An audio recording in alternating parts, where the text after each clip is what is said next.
I'm Mike Ward, and welcome to Conversations in Healthcare, a video series brought to you by DRG, part of Clarivate. This video series examines the healthcare ecosystem and the current business challenges and opportunities that it faces.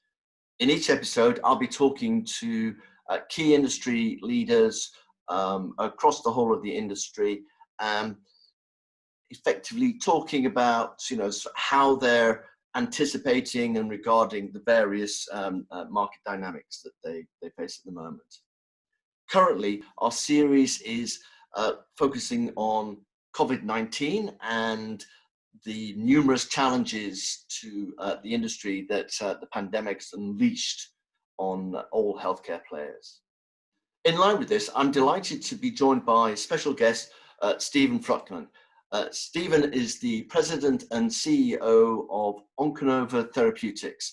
Onconova is a publicly quoted company. It's clinical stage biopharma based in Newton, Pennsylvania, and the company has already created a pipeline of target anti-cancer agents designed to disrupt specific cellular pathways that are important for cancer cell proliferation.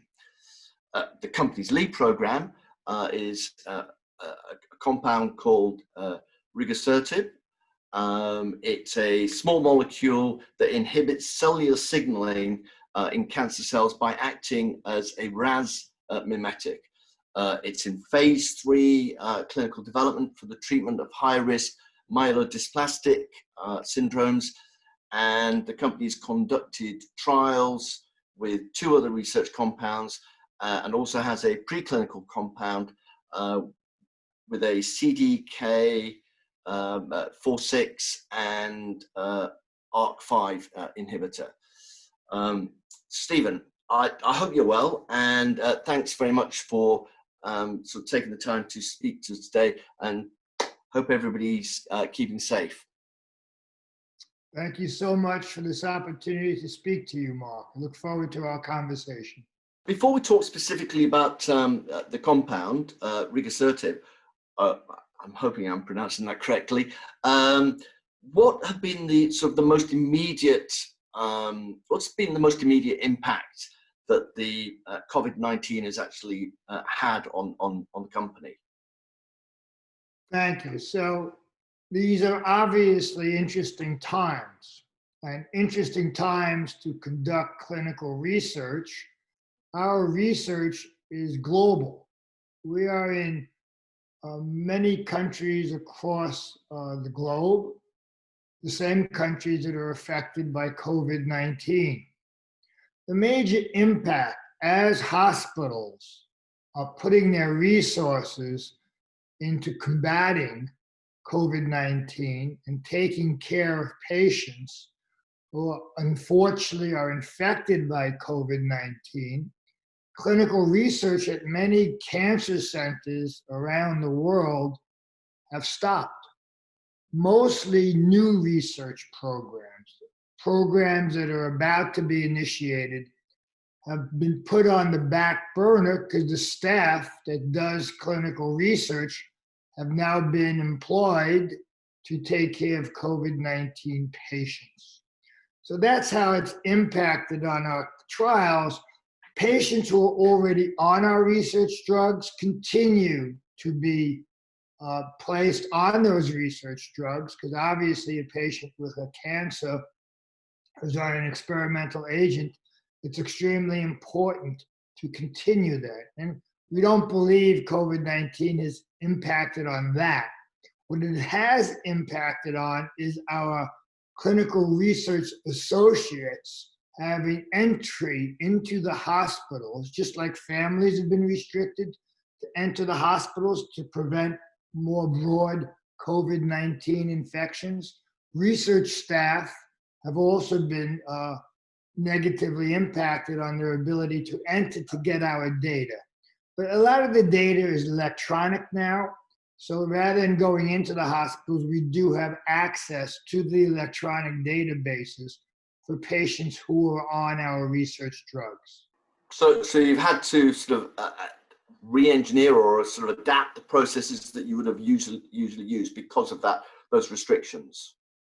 Yeah, so we're a very highly regulated industry, both in the US and Europe. And the regulation authorities have actually been helpful. It has to do with how data is validated, that they usually like to go in, see source documents for a hospital record, and they've eased up on some of those regulations and have accepted electronic review of data as opposed to asking a personnel to actually enter hospitals in the middle of an epidemic. So there have been ease of the regulations when the health authorities have tried to be helpful to companies who are doing research in cancer therapeutics. So we have changed our practice, and time will tell when we actually can validate the data, how the effects, the long-term effects of the pandemic to influence the clinical trial. Yeah, I guess, I mean, presumably you're going to have to sort of like, factor in, when you get your readouts, the fact that these trials were taking place during this crisis. Right. So the current trial that we're conducting required 360 randomized patients, for instance, and we were fortunate. We finalized the 360 patients in mid-March, right when the epidemic, was starting to peak, actually. But the patients were already, the vast majority of those 360 patients were randomized over the past few years. And the last few were randomized, right up to the epidemic hitting the hospitals and the hospitals closing essentially to new clinical research. But we were already fully accrued, so it didn't really impact on our accrual to the trial. We also are conducting what I'll call a survival trial. How long do patients live on our experimental agent, rigosertib, compared to those who are given the control of what the physicians want to treat their patients with? But because it's a survival trial, we continue to receive data about the status of the patients. Do they continue to do well on either arm, or have they succumbed to their underlying disease? So we know that data. Is the patient alive or not? Which requires a little more work in the era of COVID-19 is to confirm the date of the event, because that may be hard with the hospitals closed. We know, is the patient alive? Is the patient not alive? Confirmation of that date is very important. And we have been fortunate, but it takes a little more work and effort to get the hospital to report those dates, because again, they're distracted by more pertinent things in the modern era of COVID and taking care of the COVID-19 patients. Right. And what is the sort of the timeline, or sort of your anticipated sort of readouts of data? So this pivotal trial in a disease called myelodysplastic syndrome, which is a bone marrow disease, we anticipate pivotal data readout before the end of the year, before the end of 2020. And we continue to monitor the patients. The key point of getting the data readout is when we have 288 events. We have reported that we have 85% of those events already. And when we hit 288 events, we anticipate that milestone will be before the end of 2020. Right. And you're already sort of thinking about the sort of commercialization of these compounds. You've got some commercial agreements already in place. One of those was with a Chinese pharmaceutical company called Hanks Pharmaceuticals, which I think covered Greater China.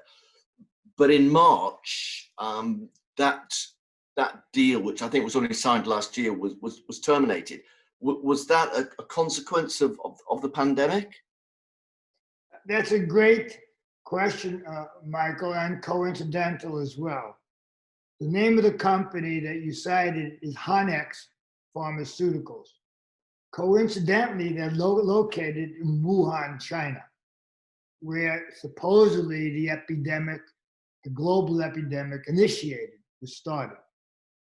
So we've been working with Hanex for a number of years. In fact, the other compound we are working on, which you referred to as the CDK4/6 and ARK5 inhibitor, is actually being made in Wuhan, China. So the agreement was terminated for rigosertib because of the difficulties going on in Wuhan, difficulties of the FDA having access for routine inspections to the manufacturing plant in Wuhan. So we made a decision to move that manufacturing plant specifically for ON123 300, our CDK4/6 compound, to a site outside of China. And during this period of time, also made a decision to look at other companies to help us commercialize rigosertib in Greater China. By the way, when you mentioned we are preparing for commercialization, I want to mention to you that we have nominated a very influential commercial expert to our board in preparation for the final readout of this pivotal trial. This individual knows this space of myelodysplastic syndrome very well. There's only one class of drugs approved for myelodysplastic syndrome in the world. The class is called hypomethylating agents. And the most commonly used agent in this class, azacitidine, and our new board nominee was influential in commercializing azacitidine across the globe. And she now is nominated to join the Onconova team as a member of our board of directors. And we look forward very much to her joining and giving us leadership for future commercialization. Okay, and let's just talk about Greater China and commercialization plans there. So you said that you're looking for, is it one partner or multiple partners for Greater China? And what does a potential partner actually have to bring to the table?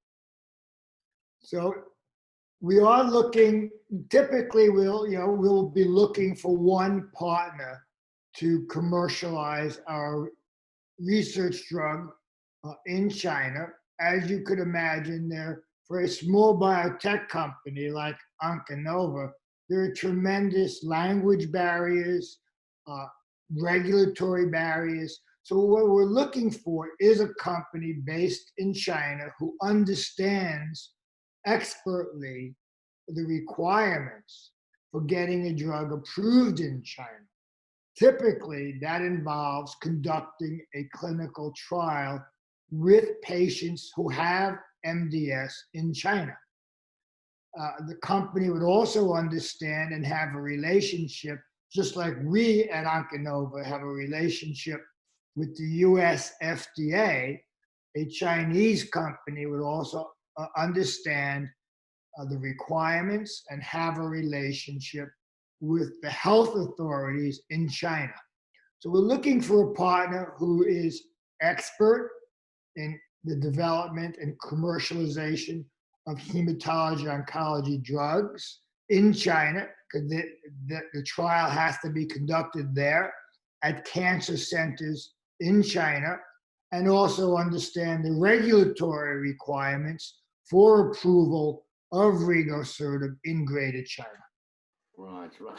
So, I mean, China is becoming an increasingly important market. We can sort of see lots of, Western companies, looking to either get into the market themselves or through partnerships.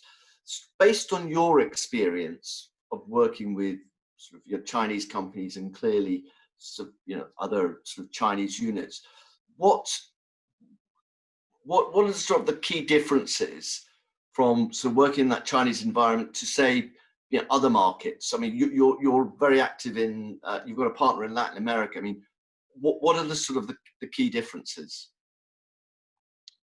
Well, a lot of the differences I think have to do with language. Um, and it's difficult. Most of us don't speak any form of Chinese, Mandarin, Cantonese, or any of the dialects. So we're typically dependent on our Chinese partner to speak in English so we could speak to each other. But even when English is well spoken, and even when our colleagues in China may have been spent time in the US or in the UK for education, unless you're face to face, even using technology, the accents are very difficult. So there are ways around it. We tend also to correspond using written language, not just verbal. So we keep minutes. So everything that we believe was agreed to is documented via minutes. We have agendas, so we can look at the agenda, make sure it's completely covered. So I think that's the major difference. People are people across the globe. Scientists are scientists, researchers are researchers. I think the major difference in my experience in dealing with Chinese companies is the language barriers that are involved. Other than that, the science is expert, dedication is expert, and we look forward to continuing to work with Hanex on ON123300, and as well identifying a new partner who can commercialize rigosertib in Greater China. Right. Okay. So coming back to COVID-19, you've obviously had to deal with the immediate issues. What are the sort of the long-term sort of challenges that you think that you might still face? I'm just trying to sort of think of what the pharma space might look like in a post-pandemic world. So I'll focus again on my area of expertise, which is cancer. So cancer patients, those who are on commercially available therapeutics or those who are on experimental drugs, tend to be elderly and tend to be immunocompromised. Their immune systems may or may not be normal. So those two criteria, age and a compromised immune system, puts these patients at tremendous risk for COVID-19. In addition, some of the therapies that we use to treat patients are immunosuppressive by themselves. So it's not just the disease, it's the therapeutics we use to treat the disease. So I think COVID-19 has forced the hematology oncology community to be even more observant of their patients, because all of these patients, even before COVID-19, are at risk of infection. The patients at Onconova we currently are dealing with, myelodysplastic syndrome, have an abnormal bone marrow. They don't make normal numbers of circulating white blood cells that fight infections in the normal host. So we are very careful to monitor these patients. They're already at risk for pneumonia. As you know, COVID-19 now has been recognized a common cause of morbidity is pneumonitis. So at the first sign of a cancer patient getting a pneumonia in the current era, rather than doing other bacterial and viral and fungal analysis for the cause of the pneumonia, now COVID-19 testing should also be routine and required. So it's broadened the infectious risks that these patients are placed under. So finally, as we sort of, look forward, what are sort of the next sort of news events that we're expecting to hear from Onconova? So I'll take that as a two-pronged answer. Rigosertib's mechanism of action is a RAS mimetic. So RAS, RAS, is the most commonly mutated gene in cancer.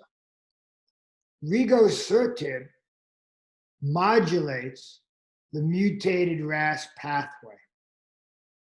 Speaking of COVID-19, we're about to open a new lung cancer trial for KRAS mutated non-small cell lung cancer who've progressed on the standard of care. We anxiously look forward to opening that trial, but because it's a new trial, due to COVID-19, new trials are on hold at most of the cancer centers in the US. So patients are waiting to be entered onto this KRAS mutated non-small cell lung cancer, and we look forward to the initiation of that trial. There are other diseases that we anticipate studying with rigosertib that have mutations of the RAS pathway. Another one is melanoma. There are patients with a bone marrow disease called multiple myeloma who also have mutations of RAS. So hopefully our readout in myelodysplastic syndrome will be positive. By the way, we will be presenting our data on RAS mutations on the current INSPIRE trial at the European Haematology Association meeting, which is the most prominent hematology meeting in all of Europe. That meeting will take place in June.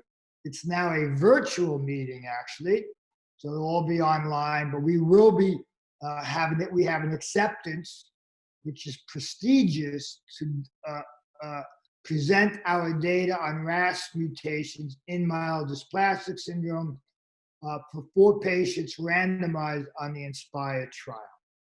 The second thing I want to highlight to you is we are on the brink of beginning COVID-19 preclinical studies with our research compounds, because we believe, based on the mechanism of action of our drugs that are already in the clinic, there is theoretical reasons to believe that these drugs may interfere with COVID-19 infection in human cells or replication of the virus in human cells if the lab studies suggest that our compounds may have efficacy against COVID-19 in the test tube. Then we plan to also initiate clinical trials against COVID-19, but these are all very early in their development.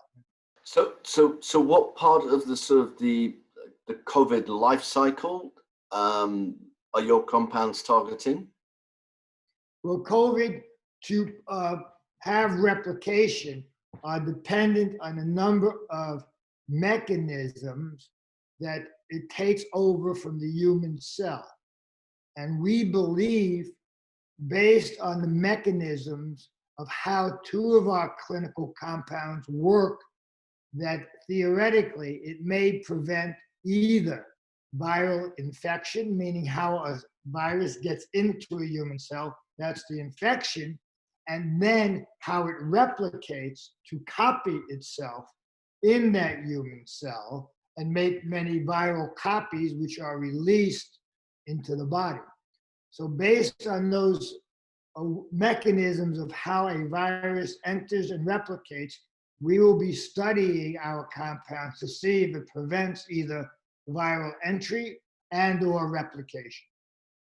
Right, right. Okay, well, Stephen, thanks so much for taking the time to talk to us today. I genuinely sort of wish you and your colleagues well in the work you're doing, both in the sort of the cancer space, but also if you've got any sort of make any progress tackling COVID, that's going to be fantastic. So very, very interesting. I mean, certainly your thoughts and insights around, so you're working in China, I think that's going to resonate with lots of colleagues in the industry. So, so that's great. So if after listening to this broadcast, you've got questions for either me or for Stephen, please click the link at the end of the video, and we'd love to hear from you. Get your feedback. It will help shape these conversations in healthcare to make sure that they're useful for everyone.